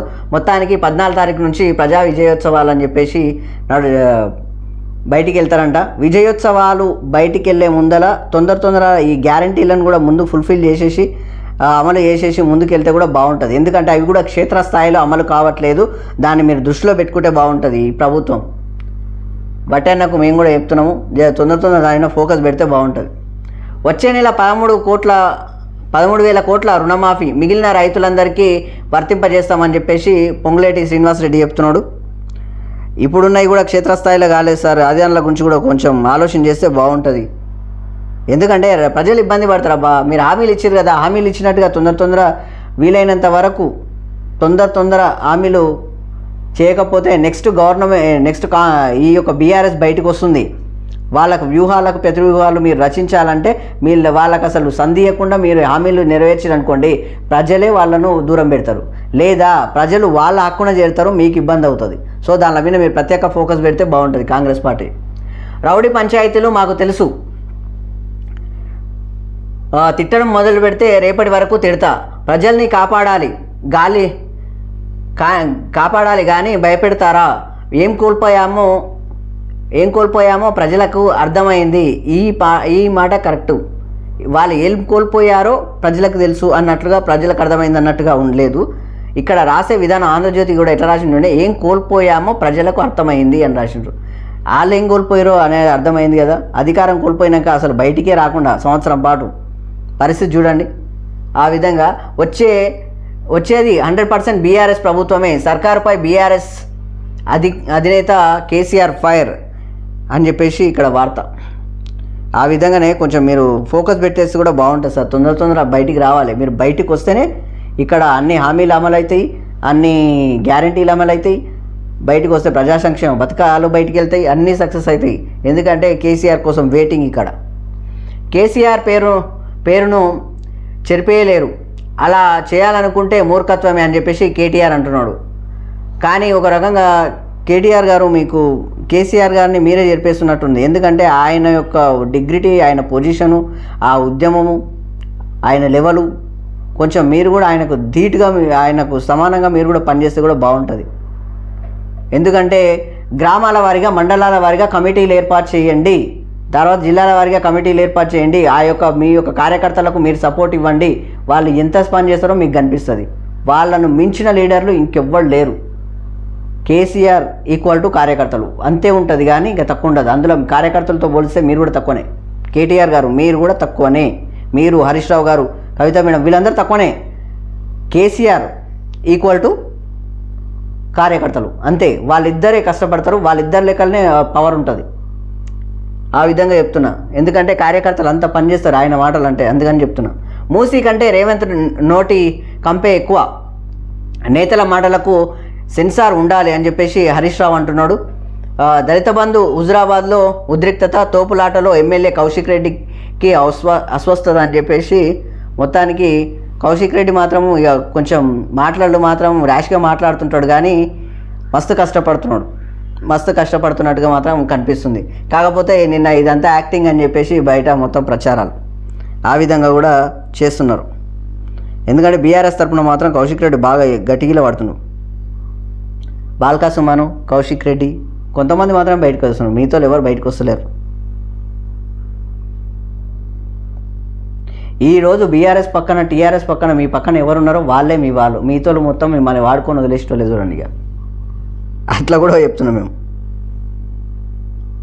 పార్టీకి కుటుంబ సర్వేలో భాగంగా రాజ్భవన్ గవర్నర్ జిష్ణుదేవ్ వర్మతో అధికారులు అని చెప్పేసి ఈ సమగ్ర ఇంటింటి సర్వే వివరాలు ఇచ్చిన గవర్నర్ మంత్రుల దామోదర పొన్నం కూడా దామోదర రాజనరసింహ హెల్త్ మినిస్టర్ పొన్నం ప్రభాకర్ కూడా ఇచ్చిరంట. సో దాని గురించి కొన్ని చోట్ల సర్వేలో ఇబ్బంది అడ్డగింత మంత్రులు ఎమ్మెల్యేలు పాల్గొనండి అని చెప్పేసి బట్టి అంటున్నాడు. బట్టి విక్రమార్క డిప్యూటీ సీఎం బట్టి విక్రమార్క అంటున్నాడు. మంత్రులు ఎమ్మెల్యేలు కూడా బయటికి వెళ్ళండి, మాట్లాడుకోండి, చేయండి అని చెప్పేసి అధికారులు కూడా వెళ్ళాలి, ఏం కాదు. సర్వేపై ప్రజలు నమ్మకం ఉంచాలి అని చెప్పేసి మంత్రులు అంటున్నారు. నేనైతే ఒకటే విషయం చెప్తున్నాను, మన కోసం జరుగుతుంది ఈ కులగణన. మనం మొత్తం కష్టపడితే మాత్రం మనమే సక్సెస్ అవుతాం. మన కోసం మనం పనిచేద్దామని నేను చెప్తున్నా. ఎందుకంటే స్వతంత్రం రాకముందు ఇప్పుడు ఈ కులగణన ఎప్పుడు వచ్చిందో మనం పుట్టకముందు ఎప్పుడో జరిగింది. మనం పుట్టే ఎన్ని రోజులు అయినా మీరు ఆల్రెడీ తెలుసు. సో ఇప్పుడన్నా అని మనం కొంచెం తొందరగా చేసుకుంటే ఇప్పుడన్నా నడుస్తుంది. తెలంగాణలో 243 కులాలు, బీసీలో 134 సామాజిక వర్గాలు, ఎస్సీలో 59, ఎస్టీలో 32, ఓసీలో 18 కులగణన కోడ్ల కేటాయింపు. కులం మతం లేదన్న వారికి ఓ కోడ్ పెట్టేసిరంట. మాకు కులం లేదు మతం లేదని కొంతమంది అంటారు కదా. కులం మతం అనేది లేదు అని చెప్పుకొని ఎవరన్నా అంటారు. వరగా నేను కూడా అంటా, నేను ఎస్సీని దళిత అని చెప్పుకుంటేనే మరి నేను దానికి పెద్ద ప్రయారిటీ ఇయ్యను, ఇంపార్టెన్స్ కూడా ఇయ్యను. ఎందుకంటే దానివల్ల యూజ్ ఏమి ఉండదు. ఎందుకంటే అందరం ఒకటే, భారతీయులం, ఇండియన్స్ అని చెప్పుకుంటే సరిపోతుంది గంతే. ఆ విధంగానే ఇతర రాష్ట్రాల కులం మతం లేదన్న వారికి ఓ కోడ్ కూడా పెట్టేసారు. ఇతర రాష్ట్రాల వారికి ప్రత్యేక కోడ్లు. నమోదు చేస్తున్న ఎన్యూమరేటర్లు, భూ సమస్యలపైన వివరాల సేకరణ. వ్యాపారవేత్తలు వార్షిక టర్నోవర్ కూడా. సినీ హీరోలు, దర్శకులు, జ్యోతిష్కులు, కాంట్రాక్టర్లు స్వయం ఉపాధి పేరిట కింద రాసుకోవచ్చంట. ప్రార్థనాలయాలకు వెళ్ళేందుకు వివక్ష బెదిరింపులు ఉన్నాయా అంటూ కూడా ఆరా వేస్తున్నట. మాకైతే యాది లేదు. అన్ని దేవుళ్ళను ముక్తా నేనైతే అన్ని దేవుళ్ళను ముక్తా. ఇక నా మెడలో ఎప్పుడు భారతదేశం బిల్లా ఉంటుంది. నేను ఇట్లా ఉంటా అన్నట్టు. అందరి దేవుళ్ళను ముక్తా. అందరి దేవుళ్ళకు ముక్తే అందరి దేవుళ్ళు కూడా నన్ను ఆశీర్వదిస్తారు కదా. ఆ విధంగా అన్నట్టు. దేవునితోటికి భక్తితోటి ఎవ్వరు పోరు. తక్కువ భక్తితోటి పోయేది. వాళ్ళకు స్వార్థంగా ఏమైనా ఆశించే పోతుంటారు ప్రతి ఒక్కరు దేవునితోటి పోయేటోళ్ళు.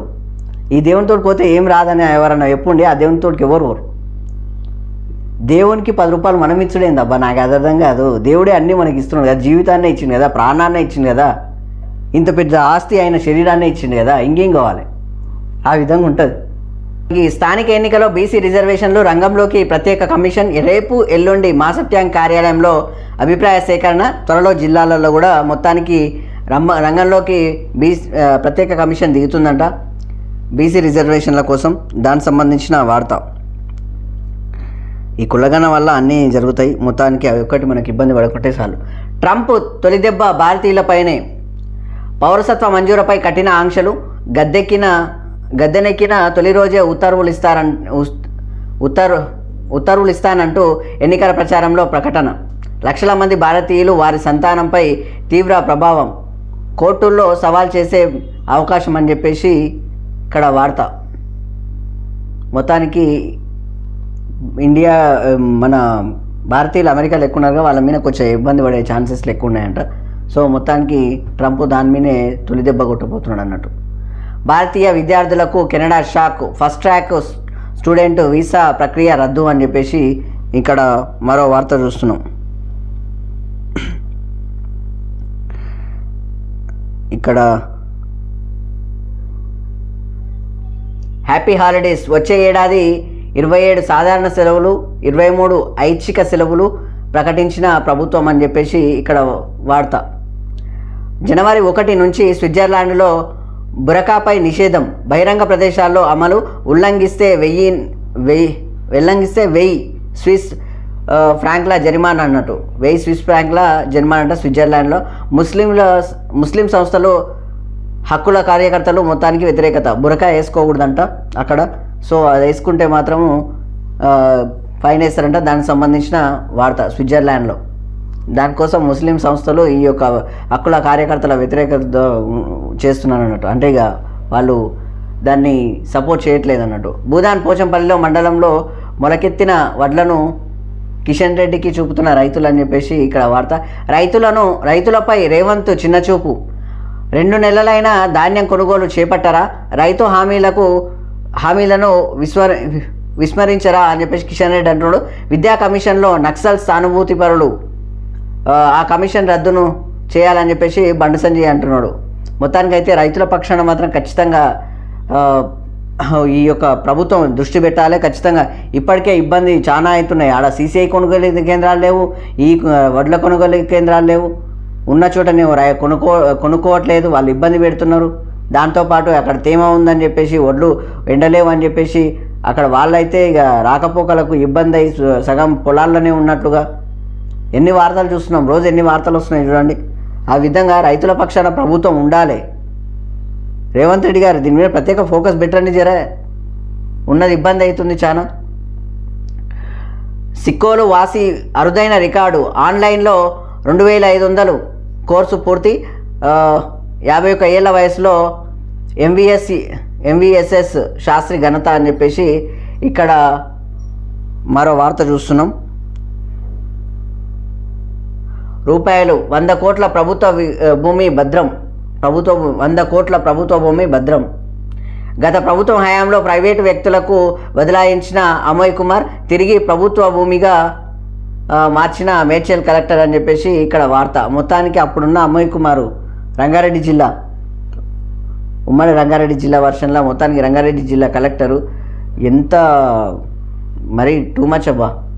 ఆ విధంగా ఇప్పుడు ఒక్కొక్కటి బయటికి వెళ్తున్నాయి, అది పరిస్థితి. మొత్తానికైతే అది భద్రంగానే మళ్ళీ రిటర్న్ తీసుకున్నారంట. దానికి సంబంధించిన వార్త.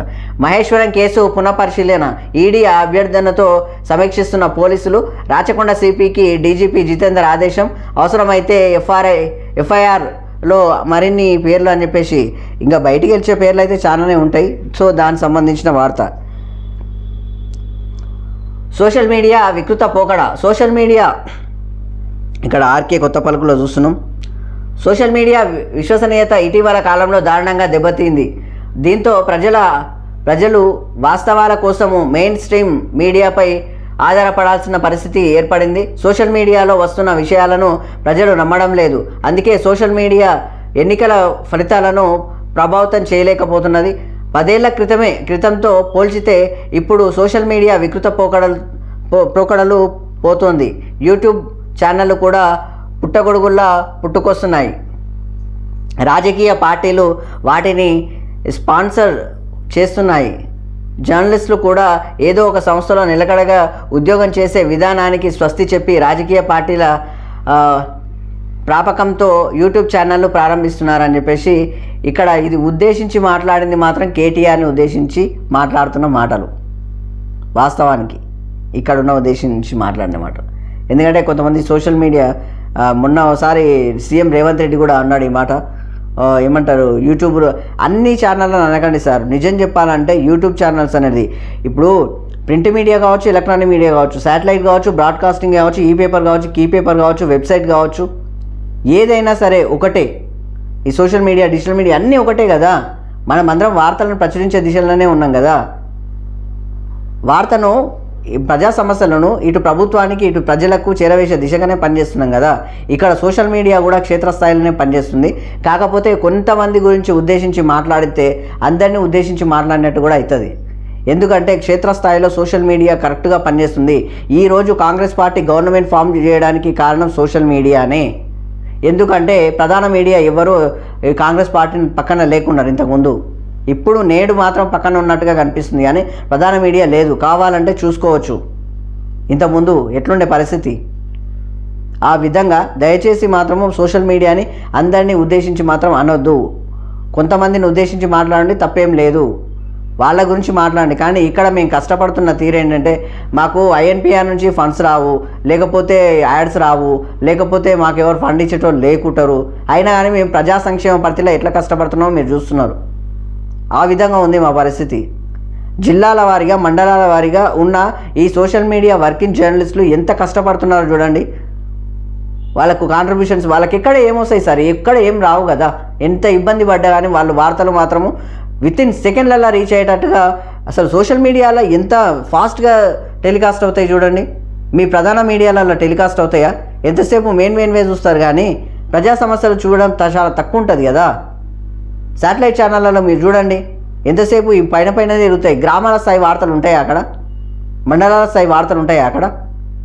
ఎమ్మెల్యేలను కూడా కరెక్ట్గా చూపించారు సార్, ఏదైనా ఎఫెక్ట్ పడ్డప్పుడే చూపిస్తారు. బట్ సోషల్ మీడియా మాత్రము అవసరం అయితే అక్కడ లైవ్ పెట్టినట్టు వాళ్ళు ఇచ్చిన ఫుల్ ఫుటేజ్, ఎమ్మెల్యే మాట్లాడింది గీ మాట మాట్లాడిండు అని మాత్రమే అక్కడ వితిన్ ఒక దాదాపు 30 సెకండ్స్ నుంచి ఎక్కువ టెలికాస్ట్ చేయరు. కానీ ఇక్కడ సోషల్ మీడియాలో మాత్రము అక్కడ ఉన్నది మొత్తం క్లారిటీ ఇస్తాం, ఆ ఎమ్మెల్యే ఏమేమి మాట్లాడింది. ఎందుకంటే అతను కూడా ప్రజాప్రతినిధే. అక్కడ గ్రామాల స్థాయిలో, మండలాల స్థాయిలో, జిల్లా స్థాయిలో ఎవరున్నా అధికారులు మాట్లాడినవి కూడా మేము బరాబర్ చూపిస్తాం. ఎందుకంటే సోషల్ మీడియా కొంతమందిని ఉద్దేశించి మీరు వార్త రాశారనే విషయం మాకు అర్థమైంది. కాకపోతే మాత్రం అందరినీ అన్నద్దు. ఆ విధంగానే నేడు కాంగ్రెస్ పార్టీ గవర్నమెంట్ ఫామ్ చేయడానికి అక్కడ ఉన్న ఏపీలో మీరు చూడొచ్చు, ఏపీలో కూడా గవర్నమెంట్ ఫామ్ చేయడానికి సోషల్ మీడియాలే కారణం. సోషల్ మీడియా పని చేస్తేనే, సోషల్ మీడియా క్షేత్రస్థాయిలో పని చేస్తేనే అక్కడ గవర్నమెంట్లు ఫామ్ అయినాయి. అంత కష్టపడుతున్నది social media. So social media working జర్నలిస్టులు కూడా, డిజిటల్ మీడియా వర్కింగ్ జర్నలిస్టులు కూడా ఇక్కడ ఉన్న వాళ్ళు మొత్తము ఈ యొక్క ప్రధాన పత్రికలలో పని చేసి అక్కడ ప్రయారిటీ లేక, ఇంపార్టెన్స్ లేకనే అక్కడ ఇబ్బంది ఉండే ఈ యొక్క మీడియా సంస్థలు ఏర్పాటు చేసుకొని పనిచేయాల్సిన పరిస్థితి వస్తుంది. కానీ ఇక్కడ నిజాలే మాట్లాడుతున్నాం సార్, అబద్ధాలు మాత్రం లేవు. ఆ విధంగా మాకు మాత్రం ఎటువంటి ప్రజా సంక్షేమ పథకాలు రావు, ఇండ్ల స్థలాలు రావు, యాక్రిడేషన్లు కూడా ఇక కొంచెం దూరం పెడతారు, ఇక ఏమైనా హెల్త్ కార్డులు ఉండవు. అయినా కానీ ప్రజా సంక్షేమ పరిధిలో మేము ఎంత కష్టపడుతున్నాం సార్. తెలంగాణ ఉద్యమంలో మీరు చూడండి, జర్నలిస్టులు ఎంత కష్టపడ్డారు. అందులో ఉన్నారు, ప్రధాన మీడియాతో సహా అందరూ ఉన్నారు. జర్నలిస్టులకు అసలు ఎటువంటి పరిస్థితి ఉందో మీరు ఒకసారి ఆలోచన చేయండి.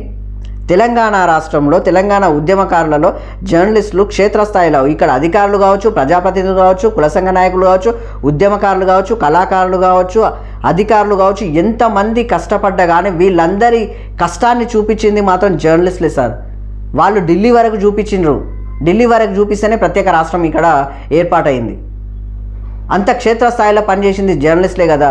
మరి జర్నలిస్టులను ఇంతవరకు ఇక్కడ ఎవరు సపోర్ట్ చేస్తున్నారు చూడండి. గత ప్రభుత్వం సపోర్ట్ చేసిందా? ఇప్పుడున్న ప్రభుత్వం సపోర్ట్ చేస్తుందా? ఆ విధంగానే మాకు కూడా, మమ్మల్ని కూడా చూడండి సార్, జర్నలిస్టులను, డిజిటల్ మీడియా వాళ్ళని, సోషల్ మీడియా వాళ్ళని దూరంగా ఎందుకు పెడతారు? మేము ఇక్కడ క్షేత్రస్థాయిలో పనిచేస్తున్నందుకే సార్. ఒక గ్రామంలో వెళ్తారు, ఒక గ్రామంలోకి ఎమ్మెల్యే ప్రచారానికి పోయినప్పుడు అక్కడ నిరసన సెగ తగిలితే అది ఏ ఛానల్లో టెలికాస్ట్ అయింది సార్? మా సోషల్ మీడియాలో కాదా?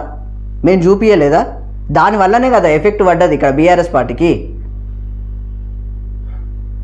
రేవంత్ రెడ్డి గారు, మీరు కూడా ఆలోచన చేయండి. సోషల్ మీడియా మీ పక్కన ఎప్పుడు ఉన్నదో మీరు చూడండి. మీ యొక్క కష్టాన్ని చూపించింది సోషల్ మీడియానే, మీ యొక్క కష్టాన్ని చూపించింది సోషల్ మీడియానే. ప్రధాన మీడియాని మేము ఉద్దేశించి కూడా మాట్లాడట్లేదు. కానీ ఇక్కడ ఆర్కే కొత్త పలుకులో రాసిన విధానాన్ని బట్టి ఆయన ఉద్దేశించి మాట్లాడింది కొంతమంది ఛానల్, గవర్నమెంట్ అంటే కొంతమంది ఉన్నాయి పార్టీలు పెట్టుకునే ఛానల్ అని చెప్పేసి ఆయన అన్నాడు కదా, వాళ్ళని ఉద్దేశించి మాట్లాడిండు. మేము దాన్ని స్వీకరించాం. కాకపోతే మేము కష్టపడుతున్నది మమ్మల్ని కూడా ఒకసారి గుర్తించండి, మా కష్టాన్ని ఒకసారి గుర్తించండి. తిండి తిప్పలు బానేసి తిరుగుతాం సార్, మేము రోడ్ల పొంటి పిచ్చి కుక్కలాగా తిరుగుతాం. కానీ వార్తను మాత్రము వితిన్ సెకండ్లో రీచ్ అయ్యేటట్లు కూడా చూపిస్తాం. ఆ విధంగా ఉంది. సో మా కష్టాన్ని కూడా మీరు చూస్తారని చెప్పేసి మనస్ఫూర్తిగా రిక్వెస్ట్ చేస్తున్నాం. ఎందుకంటే మీలాంటి వాళ్ళు స్ఫూర్తితోటే ఇక్కడ మేము నడక సాగిస్తున్న పరిస్థితి ఉంది. ఎందుకంటే ఈ సోషల్ మీడియా వర్కింగ్ జర్నలిస్టులను కూడా గుర్తించండి. వాళ్ళు కూడా క్షేత్రస్థాయిలో పనిచేసే వాళ్ళకు కూడా అక్రిడిటేషన్ కార్డ్స్ ఇవ్వండి, వాళ్ళకు కూడా హెల్త్ కార్డులు ఇవ్వండి. ఎందుకంటే ప్రజా సంక్షేమ పథకాలు ఏవైనా మాకు కూడా అందేటట్లు ఉంటేనన్నా ప్రజలతో సమానంగా కూడా మేము కూడా బతకాలి కదా. వాళ్ళే ఇప్పుడు సోషల్ మీడియా వర్కింగ్ జర్నలిస్టులే చాలామందికి టార్గెట్స్ అవుతున్నారు. ఎందుకంటే పెద్ద ఛానళ్ళ వరకు బడాబాబులు ఓరు, ఈ చిన్న ఛానళ్ళను ఏమైనా వేయవచ్చు అని చెప్పేసి ఒక లెక్కలు నడిపిస్తుంటారు వాళ్ళు. ఆధార్ కార్డు ఉన్న ప్రతి ఒక్కరికి ప్రశ్నించే రైట్స్ ఇక్కడ ఎట్లా ఉన్నాయో, ఈ దేశంలో మాట్లాడే వాక్ స్వాతంత్రం ఎట్లా ఉందో మేము కూడా అలాగే ప్రశ్నిస్తున్నాం, అలాగే చూపిస్తున్నాం, అదే కష్టపడుతున్నాం అంతే. మాకు కూడా మేము అక్కడ పనిచేయడం వల్ల, ఆ ప్రధాన మీడియాలలో అక్కడ ఉన్న స్థాయిలో పనిచేయడం వల్లనే కదా మేము ఇక్కడ ఇలాంటి కష్టాలు చూసే కదా ఇక్కడికి వచ్చింది. నిజాన్ని నిర్భయంగా మాట్లాడుతున్నాం. కాబట్టి ఇక్కడ సోషల్ మీడియా వాళ్ళకు కూడా మీరు ఖచ్చితంగా ఇంపార్టెన్స్ ఇవ్వాలని ప్రత్యేకంగా రిక్వెస్ట్ చేస్తున్నాను. దాంతోపాటు సోషల్ మీడియా వర్కింగ్ జర్నలిస్టులను కూడా మీరు చూడండి, వాళ్ళకు కూడా హెల్త్ కార్డులు ఇవ్వండి, వాళ్ళకు కూడా అక్రిడిటేషన్ కార్డులు. వాళ్ళు అందులో మంచి వాళ్ళు ఉన్నారు, చెడవారు ఉన్నారు, వాళ్ళను మంచి వాళ్ళని చూసే ఇవ్వండి, వాళ్ళు క్షేత్రస్థాయిలో పనిచేసే వాళ్ళను చూసి ఇవ్వండి. రేవంత్ రెడ్డి గారు మాట ఇచ్చారు దానికి. సో వాళ్ళను ప్రత్యేకంగా మేము మిమ్మల్ని రిక్వెస్ట్ చేస్తున్నాం, వాళ్ళని కూడా చూస్తారని చెప్పేసి అక్రిడిటేషన్ కార్డులు ఇవ్వాలి, హెల్త్ కార్డులు ఇవ్వాలి, ప్రజా సంక్షేమ పథకాలు అందేటట్లుగా చూడండి. సో కష్టపడే వాళ్ళకి మాత్రం మీరు ప్రజా సంక్షేమ పరిధిలో నిజంగా పనిచేస్తున్నది జర్నలిస్టులే. వాళ్ళకు ఈ యొక్క శాలరీలు ఉండవు, మీకు తెలియనిది ఏం లేదు. సో మమ్మల్ని కొంచెం ఒక కన్నేసి మమ్మల్ని కూడా చూస్తారని చెప్పేసి ప్రత్యేకంగా రిక్వెస్ట్ చేస్తున్నాం. సో ఆ విధంగానే ఆర్కే కొత్తపాలకు మొత్తానికి వేరే వాళ్ళని ఉద్దేశించి రాసినారు. అందులో మనము వాళ్ళ గురించి మాట్లాడవచ్చు, ఎందుకంటే కొన్ని పార్టీలు ఆల్రెడీ పెట్టుకున్నారు, ఆ విధంగా నడుస్తుంది అక్కడ. అది పరిస్థితి. మొత్తానికి ఏం కోల్పోయారో తెలంగాణ ప్రజలకు తెలిసి వచ్చిందని చెప్పేసి కేసీఆర్ అంటున్నాడు. కేసీఆర్ అంటే ఇది లోకం తీరులా.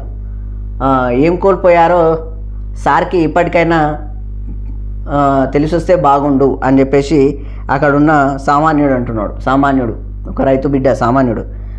ఇక్కడ ప్రజలు తప్పు చేయలేదు సార్, సింపుల్గా చెప్పాలంటే ప్రజలు తప్పు చేయలేదు.